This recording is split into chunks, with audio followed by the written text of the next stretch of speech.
चलिए, तो कल हम पढ़ रहे थे कि एक कॉन्सेप्ट होता है इंस्टेंटेनियस एक्सिस ऑफ रोटेशन, जिसकी मदद से आप सीटीआरएम को प्योर रोटेशन में कन्वर्ट कर सकते हैं। मैंने दो कंपैरिजन आपको करके दिखाए थे। एक तो एनर्जी कंजर्वेशन, सॉरी कंजर्वेशन नहीं, काइनेटिक एनर्जी निकालना, उसमें आपने देखा सेम आई थी। उसके अलावा मैंने कई पॉइंट्स की वेलोसिटी निकलवाई थी। एक बार तो सीटीआरएम प्योर रोलिंग से, जिसकी ऑलरेडी हमें वेलोसिटी पता होती है, और एक इंस्टेंटेनियस एक्सिस रोटेशन की मदद से। तो आपने उसमें देखा कि बिल्कुल इस तरीके से हम मान सकते हैं कि वो रिंग किसी एक्सिस के अबाउट प्योर रोटेशन कर रही है, और उसके साथ हम उसकी वेलोसिटी निकाल सकते हैं। एक और कंपैरिजन देख लो कि ये क्वेश्चन ही है जो आपने किया हुआ है। मजे की बात है कि ये सरफेस एनफ रफ है, ये एक सॉलिड सिलेंडर है, मास एम रेडियस, बस देखना है आपको, सिर्फ देखना है। एक solid cylinder enough rough surface पर रखा है और उसके माथे पर एक फोर्स एफ लगाया गया है। इसका मास एम रेडियस आर है। आपसे पूछा गया था कि इसका एक्सेलरेशन एंड एंगुलर एक्सेलरेशन बताया जाए। तो आपने क्या किया था? आपने इसका एफबीडी बनाया था कि सर एफ ऐसे लग रहा है, मान लेते हैं फ्रिक्शन पीछे लगेगा, एम जी ऐसे लगेगा, नॉर्मल ऐसे लगेगा, सेंटर के आउट एक्सेलरेशन ये हो जाएगा और साथ अल्फा ये हो जाएगा। फिर आपने इक्वेशन बना दी थी कि F minus F R is equal to M A, एक इक्वेशन। Torque about centre of mass, M ji normal खत्म हो गया, R F plus F R is equal to M are square by two alpha दूसरा, A बराबर alpha are तीसरा। उन तीन इक्वेशन को सॉल्व करके आपने एल्फा और आर निकाल लिया था। अब देखिए मैं इसको कैसे कर रहा हूँ। मैं कह रहा हूँ कि आप कह रहे हैं कि ये प्योर रोलिंग है, तो फिर मैंने कहा अगर ये प्योर रोलिंग है तो फिर तो ये वाली axis instantaneous axis of rotation हो गई। मतलब इसके अबाउट हमें अल्फा मान लेते हैं, इसके अबाउट प्योर रोटेशन हो रहा है। एक फोर्स लगा एफ, फ्रिक्शन एम जी, नॉर्मल। लेकिन बोले सर यहाँ तो torque about A O R लिखा जाता है, ऐसा होता है। तो torque about A O R, friction का टॉर्क मर गया, नॉर्मल एम जी का टॉर्क भी मर गया, किसका केवल किसका टॉर्क आया? फोर्स का। आई क्या लिखूंगा? आई मुझे इसके अबाउट लिखना पड़ेगी। तो अगर सॉलिड सिलेंडर है तो m are square by two plus m are square, 3/2 m are square alpha. Alpha यहीं से आ गया, हो गया। अल्फा बराबर 4/3 एफ अपॉन एम आर। यहाँ पे हमने तीन इक्वेशन बनाई थी, अभी आंसर नहीं आया, यहाँ तीन लाइन में तो आंसर ही आ गया है। रही बात ए की, तो बोले ए किसका निकालना है? मैंने बोला सेंटर का निकाल दो यार। तो सेंटर का एक्सलेशन ए, यहाँ से डिस्टेंस कितनी है? आर, तो ए बराबर अल्फा। अब आप इन तीनों को सॉल्व करके अल्फा निकालना, यही आना चाहिए। ये उसी सवाल को, ये इसमें अपना कुछ चेंज नहीं की, ये कर यही रहा है। हमने इंस्टेंटेनियस एक्सिस रोटेशन की मदद से एक एक इक्वेशन में इसको कर दिया है। हमने सीटीआरएम को प्योर रोटेशन बना दिया। सीटीआरएम में लगती तीन इक्वेशन, तो प्योर रोटेशन में तो एक ही लगी, इसमें तो दूसरी की जरूरत भी नहीं पड़ी। ऐसी बात है, समझ गए क्या? तो इस तरीके से आप किसी भी सीटीआरएम को प्योर रोटेशन में कन्वर्ट कर सकते हैं। अब मैं बताऊंगा how to find I A O R in different different situations. अभी तो हमने एक प्योर रोलिंग की सिचुएशन देखी है बस, जिसमें हमें ऑलरेडी पता था एक ऐसा पॉइंट जिसकी वेलोसिटी जीरो होती है। लिखो। तो तीन केस हैं, मतलब मोटा मोटी बात तो सेम सी है, पर ठीक है, उसको केस तीन केस में डिवाइड कर रखा है। तो लिखो आई ए ओ आर, हाँ। टाइप वन, केस वन, जो मन करे बन लिख लो। लिखो if B C O M and omega, V C O M and omega are given of the body.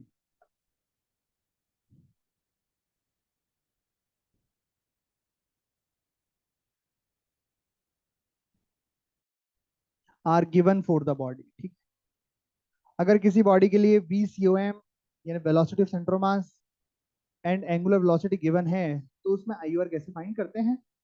तो ऐसे देखो, जैसे मान लो ये कोई पता नहीं क्या शेप की बॉडी है, लेकिन इसके सेंटर ऑफ मास की वेलोसिटी v com है, ठीक है भाई। और इसकी एंगुलर वेलोसिटी, अच्छा एंगुलर वेलोसिटी रिजिड बॉडी के हर पॉइंट की सेम ही होती है, सेंटर मास की वही होगी, ऐसा गिवन है। अब आपको बताना है कि इसमें आई ए ओ आर कहाँ किधर होगा, ठीक है। अरे समझ में आया क्या? अब सबसे पहले तो आपको देखना है कि आई ए ओ आर बॉडी के अंदर बाहर कहीं पे भी हो सकता है, और एक ऐसा पॉइंट जिसकी वेलोसिटी नेट वेलोसिटी जीरो हो, वही point I A O are होता है। अब आपको देखना है नेट वेलोसिटी जीरो, तो कोई भी जब बॉडी सीटीआरएम में करती है उसके पास दो वेलोसिटी होती है, motion of centre of mass, motion with respect to centre of mass. Velocity of centre mass इस डायरेक्शन में है, अगर आप उसकी नेट वेलोसिटी जीरो करना चाहते हो तो आप motion with respect to centre of mass just उसके अपोजिट होनी चाहिए, बिल्कुल अपोजिट। समझ में आ रही है बात? With respect to centre mass जो वेलोसिटी होती है वो बेसिकली ओमेगा आर होती है, और ओमेगा आर हमेशा जो रेडियस होती है उसके परपेंडिकुलर होती है। Circular motion omega r radius के परपेंडिकुलर। समझ में आ रही है? नहीं आ रही क्या? रेडियस का मतलब क्या होता है? उस पॉइंट की एक्सिस ऑफ रोटेशन से डिस्टेंस, उस पॉइंट की, या एक्सिस ऑफ रोटेशन है सेंटर ऑफ मास से लिख दो तो सेंटर ऑफ मास से डिस्टेंस। रेडियस का मतलब है किसी पॉइंट की सेंटर ऑफ मास से डिस्टेंस, उसके परपेंडिकुलर ओमेगा आर होगा, और हम चाहते हैं कि ओमेगा आर इस तरफ हो। इसका मतलब वो जो लाइन है, वो जो पॉइंट है, वो इस लाइन पे एग्जिस्ट करेंगे। क्यों भाई? क्योंकि इन सभी पॉइंट्स पर ही ओमेगा आर परपेंडिकुलर होगा। अगर आपने बोले सर मैंने तो यहाँ ले लिया, तो फिर ओमेगा आर ऐसा आएगा और VCOM ऐसा आएगा, जुड़ के जीरो नहीं आएगा। मतलब इस लाइन पर, इस लाइन का क्या मतलब है? वेलोसिटी के परपेंडिकुलर लाइन पर ही IAOR एग्जिस्ट करेगा। दो स्थिति हो सकती हैं कि इसके ऊपर किसी पॉइंट पर या इसके नीचे किसी पॉइंट पर। मैं इसके ऊपर कोई पॉइंट ले लेता हूं, तो इसकी वेलोसिटी कैसे लिखूंगा? VCOM आगे तो VCOM आगे, ओमेगा ओमेगा ऐसे ऐसे ऐसे, ऐसे तो ओमेगा ऐसा आएगा। अरे आएगा कि नहीं आएगा? और आर क्या आएगा? ये आर है। तो क्या कभी किसी भी हालत में जीरो हो सकता है? इसका मतलब IAOR नीचे कहीं होगा, बॉडी के अंदर भी हो सकता है और बाहर भी हो सकता है। तो मान लेता हूँ यहाँ है, VCOM तो ऐसा हो गया, ओमेगा आर ऐसा आ गया, और ये है आर। अब अगर ना, यहाँ कम से कम संभावना तो है कि अगर VCOM और ओमेगा आर बराबर हो गए तो इस पॉइंट की वेलोसिटी जीरो हो जाएगी। तो मान लेते हैं ये वही पॉइंट है, तो हम लिखेंगे VCOM बराबर ओमेगा आर। गिवन क्या था? VCOM भी गिवन है, ओमेगा भी गिवन है, तो आर की वैल्यू आ गई VCOM अपॉन ओमेगा। इस तरीके से हमें वो पॉइंट मिल गया जो IAOR है इस बॉडी का। समझ में आ गई क्या बात? नहीं आई क्या? और इसके एग्जाम्पल के लिए हम एक एक तो हमारा अभी जो हम कर रहे थे प्योर रोलिंग वाला कॉन्सेप्ट वाला सवाल वही कर सकते हैं। एक तो मान लो प्योर रोलिंग नहीं भी ले, हम मान लो ये ले लें कि कोई ऑब्जेक्ट, हमें पता ही नहीं क्या है ये, पर है कोई ऑब्जेक्ट, इसकी वेलोसिटी सेंटर ऑफ मास की v है, ओमेगा ओमेगा है। अच्छा प्योर रोलिंग के लिए v बराबर क्या होना चाहिए? ओमेगा। मैं कह रहा हूँ v बराबर ओमेगा आर नहीं होके v बराबर 2 ओमेगा आर है। लो, क्या अब ये प्योर रोलिंग है? नहीं। फाइंड पोजिशन ऑफ IAOR, तो कैसे करेंगे? देखो मेरे को देख लो। सबसे पहले हम वेलोसिटी के परपेंडिकुलर लाइन खींचेंगे। दी क्या? इसी लाइन पे कहीं होगा, v तो आगे ही होगा, ओमेगा आर ऊपर वाले के लिए आगे होगा, यहाँ वाले के लिए पीछे होगा, तो इधर आएगा कहीं। अरे हाँ, मैंने, अच्छा इसकी रेडियस आर दी हुई है, व्हील की रेडियस कितनी दी हुई है? आर। मान लो मैंने वो पॉइंट यहाँ मान लिया ए, जिसको मैं IAOR कह रहा हूँ, इसकी वेलोसिटी p आगे है और पीछे ओमेगा आर। ये वेलोसिटी, ये लेंथ अपनी आर हो गई, और अगर ये IAOR है तो यहाँ पे v बराबर ओमेगा आर होना पड़ेगा। और v कितना दिया है मैंने? 2 ओमेगा। ओमेगा से ओमेगा गया तो आर बराबर कितना आया, 2r। बताइए ये पॉइंट सर्कल के अंदर है कि बाहर है, बाहर है। अंदर भी आ सकता था, वो वो डिपेंड कर रहा है कि रिलेशन क्या है। तो इस तरह से ये पॉइंट क्या हो गया, इंस्टेंटेनियस एक्सिस ऑफ रोटेशन। हम इस पूरे ऑब्जेक्ट को, ये जो भी है, इसके अबाउट इसको घूमता हुआ मान सकते हैं। और उसका ओमेगा क्या होगा वो भी बता देता हूँ। तो मैं इसका ही एक और डायग्राम बना रहा हूँ जिसमें मैं दिखा रहा हूँ कि ये इसके लिए इंस्टेंटेनियस एक्सिस ऑफ रोटेशन होगी और इस डिस्क को इसके अबाउट ओमेगा से घूमता हुआ माना जाएगा। और ये ओमेगा वही होगा कितना, v/2r के बराबर। ऐसा कुछ समझ में आया कि नहीं आया बताओ। मतलब ये इस तरीके से, ये पूरी, ये जो भी ऑब्जेक्ट है ये ऐसे घूम रहा है। लिख लो। अच्छा एक और करा दो, जगह है ना। एक और एग्जांपल, जैसे मान लीजिए कि एक रॉड है, लेंथ जो भी हमें नहीं पता, भूल गए हम लेंथ, और ओमेगा मान लीजिए ऐसे। बताइए इसमें आई ए ओ आर ऊपर होगा कि नीचे, ऊपर होगा ना, क्योंकि वी आगे, ओमेगा आर पीछे। नीचे तो हो ही नहीं सकता, वी आगे ओमेगा आर भी आगे हो जाएगा तो सवाल ही पैदा नहीं होता। वी बराबर ओमेगा आर, ये वाली डिस्टेंस यहाँ से सेंटर मास की डिस्टेंस मैंने क्या मान ली है, आर मान ली। तो ये बस आ गया आर बराबर v/ओमेगा। तो ये टाइप 1। अगर वी सी ओ एम यानी कि सेंटर ऑफ मास की वेलोसिटी एंड ओमेगा पता हो बॉडी का, तो आई ए ओ आर हम ऐसे फाइंड कर सकते हैं। लिखिए, फिर लिखिए type 2।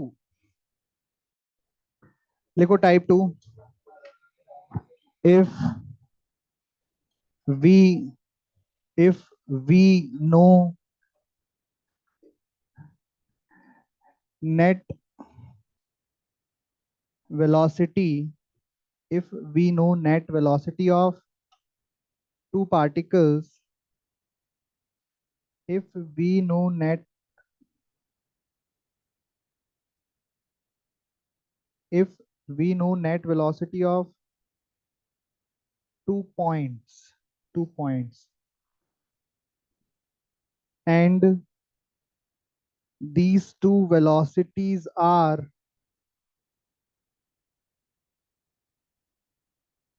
and these two velocities are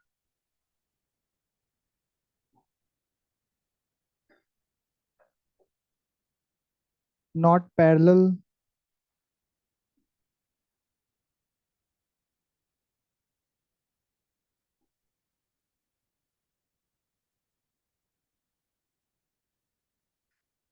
not parallel or anti-parallel,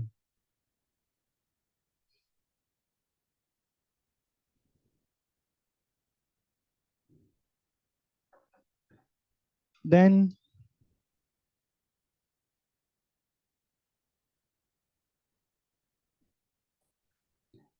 IAOR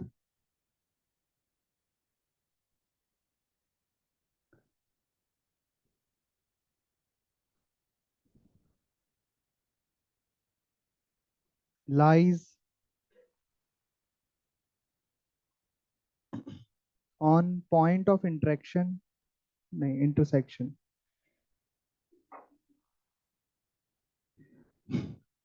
Then IAOR lies on point of intersection of,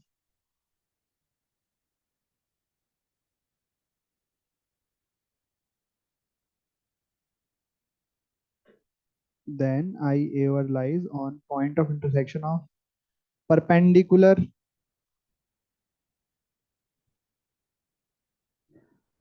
perpendicular drawn on these two velocity vectors.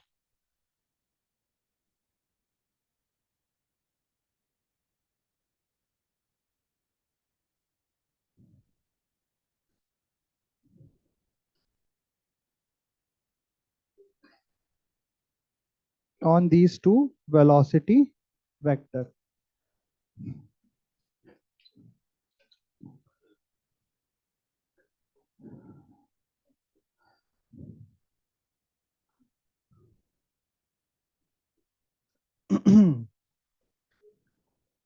तो इस पहले इस कंडीशन को इसमें समझ लेते हैं, जिसमें हमें ऑलरेडी पता है कि आई ए ओ आर ये होगा। ठीक है। क्या कंडीशन है कि हमें किसी बॉडी के दो पार्टिकल, मतलब पार्टिकल का कहने का मतलब है किसी बॉडी के दो पॉइंट की हमें नेट वेलोसिटी पता है। नेट वेलोसिटी मतलब velocity of centre of mass plus velocity with respect to centre of mass को ऐड करके जो वेलोसिटी आ रही है, नेट वेलोसिटी हमको पता है। पर ये भी पता है, मतलब ये भी कंडीशन है साथ में कि वो दोनों पॉइंट्स की वेलोसिटी पैरेलल और एंटी पैरेलल नहीं होनी चाहिए। ठीक है। इनके अलावा कैसी भी हो। तो आई ए ओ आर क्या होता है वो देखते हैं। तो यहाँ पे कोई भी दो पॉइंट ले लो जिनकी वेलोसिटी आपको पता है। तो हमें इस पॉइंट की वेलोसिटी पता है, हमने देखी थी ना, यूं आई थी टेढ़ी सी, √2v।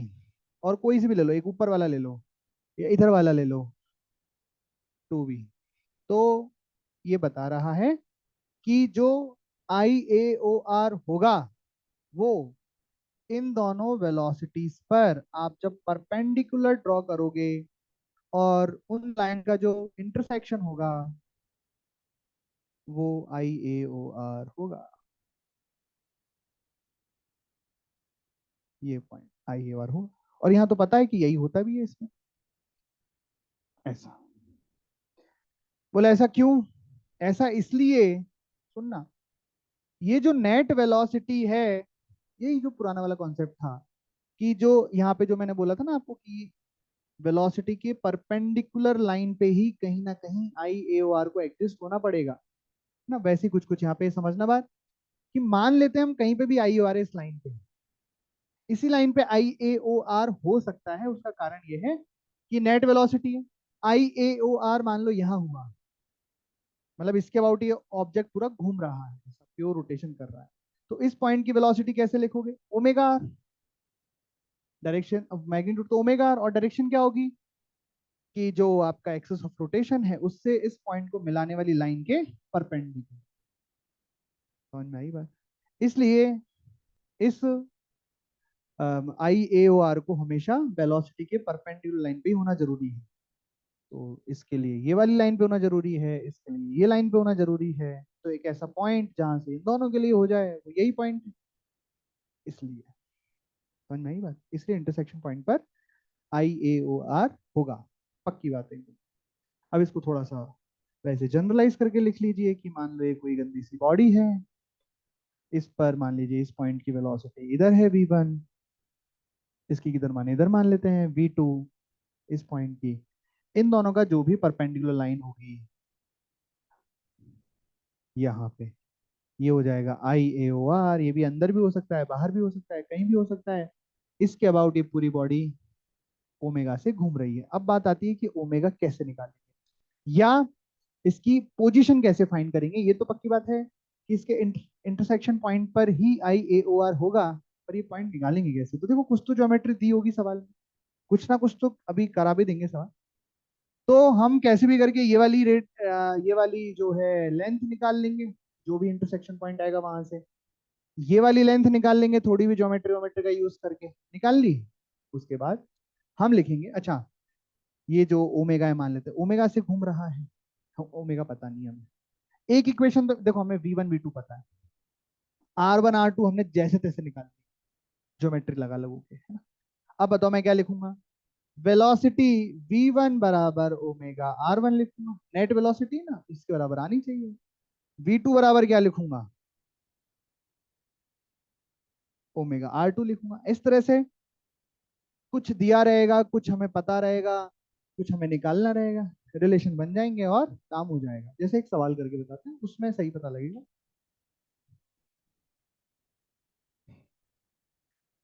तो एक एग्जाम्पल करते हैं इसका। मान लीजिए कि ये एक ऐसा देखा हुआ भी, आपका बताना कहाँ देखा जाए, कौन से चैप्टर में देखा, मैं मान जाऊंगा।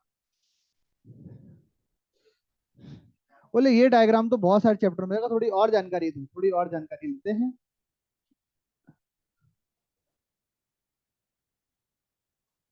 और आपसे बोला कि इन दोनों वेलोसिटीज के बीच में रिलेशन बताओ। किस टॉपिक का सवाल हुआ? रॉड कंस्ट्रेंट का सवाल हुआ। अरे सही है ना। अब मान लेते हैं कि कुछ चीजें दी हुई हैं, कुछ जैसे u पता करना है, u पता करना है, v बराबर दिया हुआ है 10 मीटर पर सेकेंड, थीटा दिया हुआ है 37 डिग्री, u पता करना है।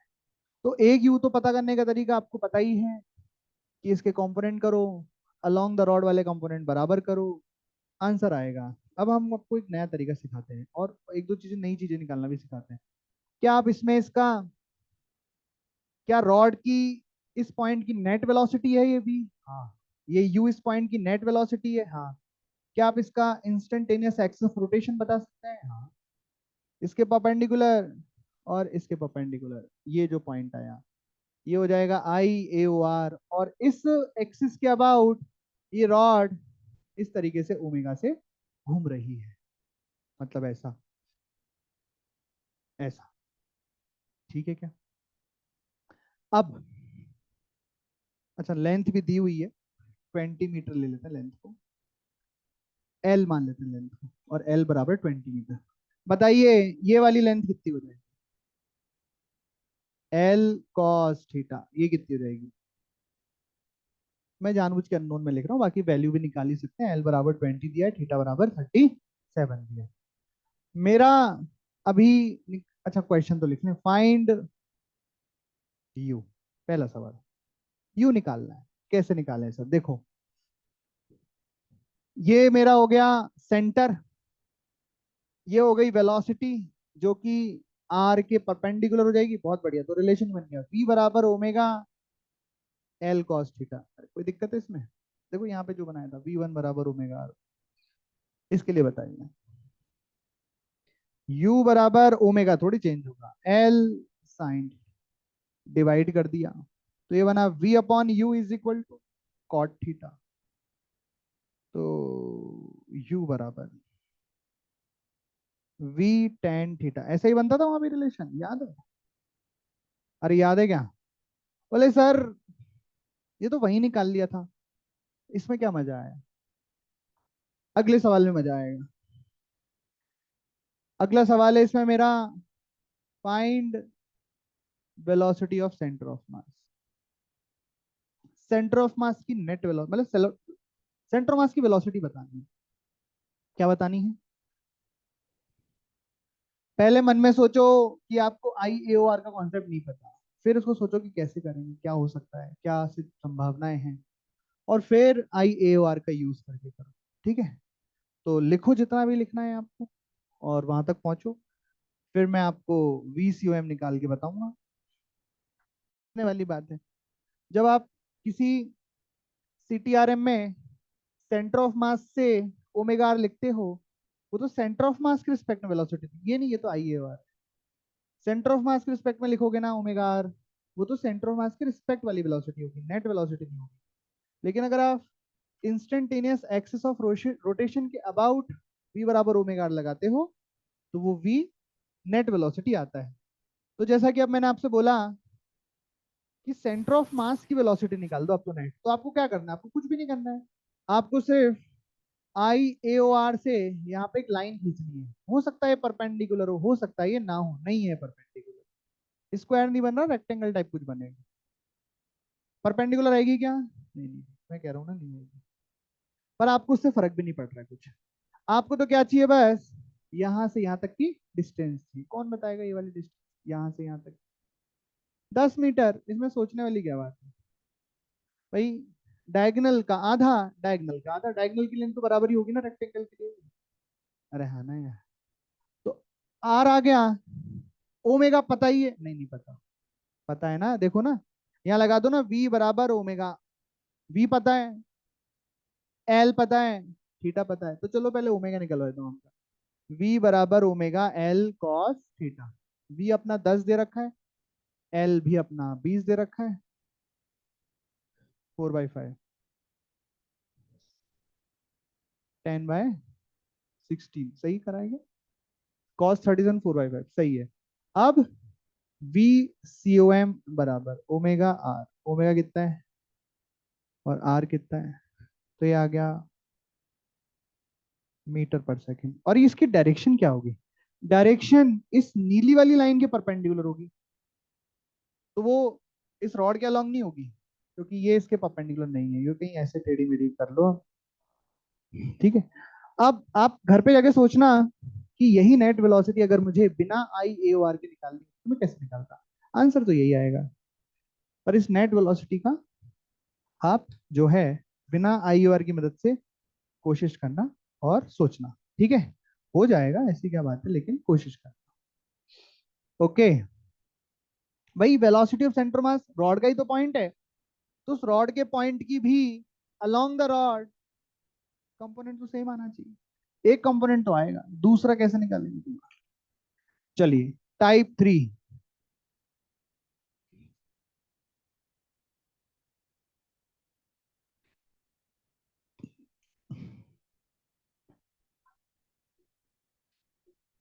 टाइप 3 में क्या दिया हुआ है? टाइप 3 में भी दो वेलोसिटीज हैं टू डिफरेंट पॉइंट्स की, बट वो दोनों वेलोसिटीज पैरेलल और एंटी पैरेलल हैं एक दूसरे के। तो क्या करेंगे? तो लिखो, इफ वी नो, अच्छा लिख रहे हो क्या अभी? ये लिख लो, if we know net velocity of different, we know net velocity of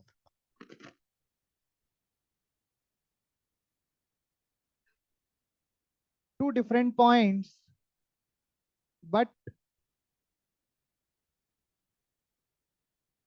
these velocities are,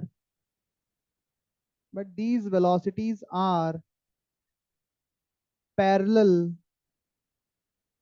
और एंटी पैरेलल वेक्टर्स, पैरेलल और एंटी पैरेलल वेक्टर्स। इस बार एक एग्जांपल से समझते हैं सीधा।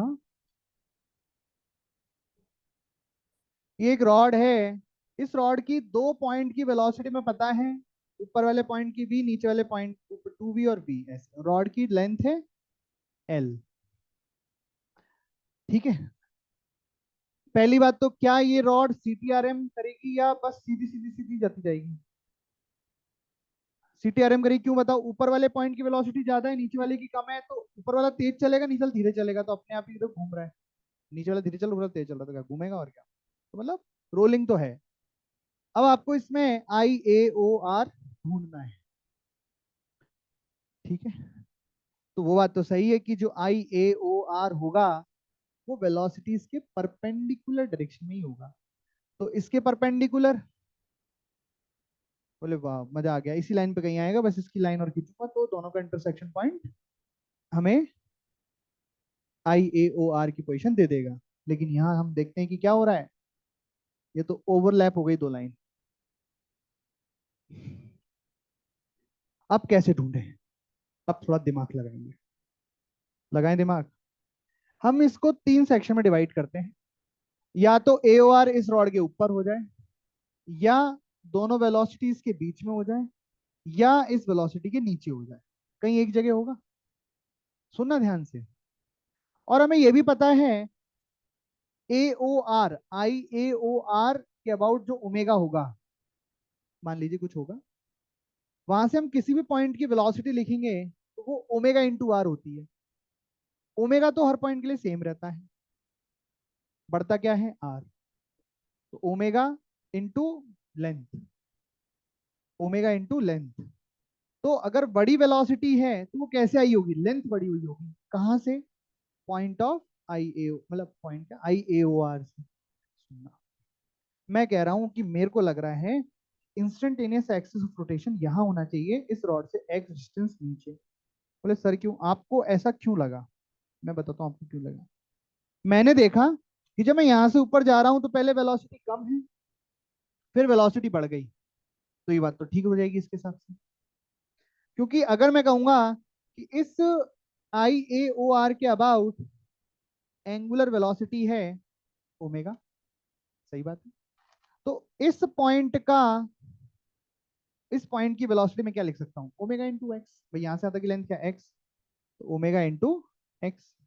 इस पॉइंट की वेलोसिटी क्या लिख सकता हूं मैं, omega into L plus x, क्योंकि यहां से डिस्टेंस तो कितनी है एल प्लस, ओमेगा तो सेम ही है, क्या लेंथ बढ़ गई, तो क्या मल्टीप्लाई भी बढ़ना चाहिए, और क्या बढ़ रहा है, हाँ इधर v है इधर 2v है।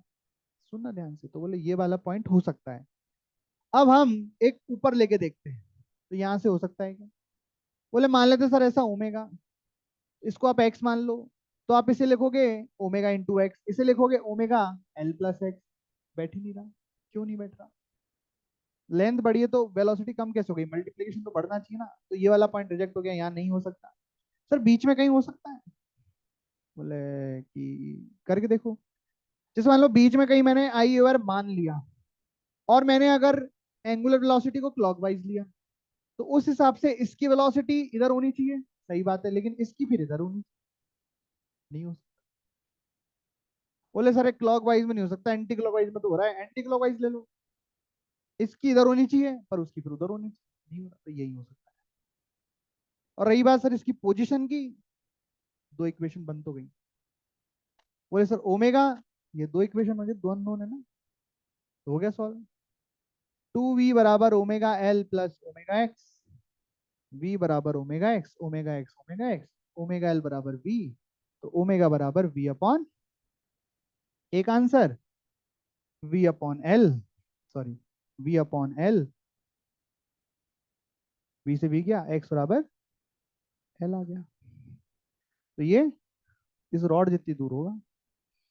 समझ में आई बात, एक और कर लेते हैं फिर एक साथ लिखेंगे ना, एक और एग्जांपल, उसमें कुछ ऐसा कर लेते हैं कि एक वेलोसिटी इधर है, एक इधर है भी, अब बताइए किधर आना चाहिए इंस्टेंटेनियस एक्सिस रोटेशन, बीच में कहीं रॉड में आना चाहिए ना, रॉड पे, ताकि एक ऐसी कैसा आना चाहिए, क्लॉकवाइज की एंटी क्लॉकवाइज, क्लॉकवाइज आना चाहिए।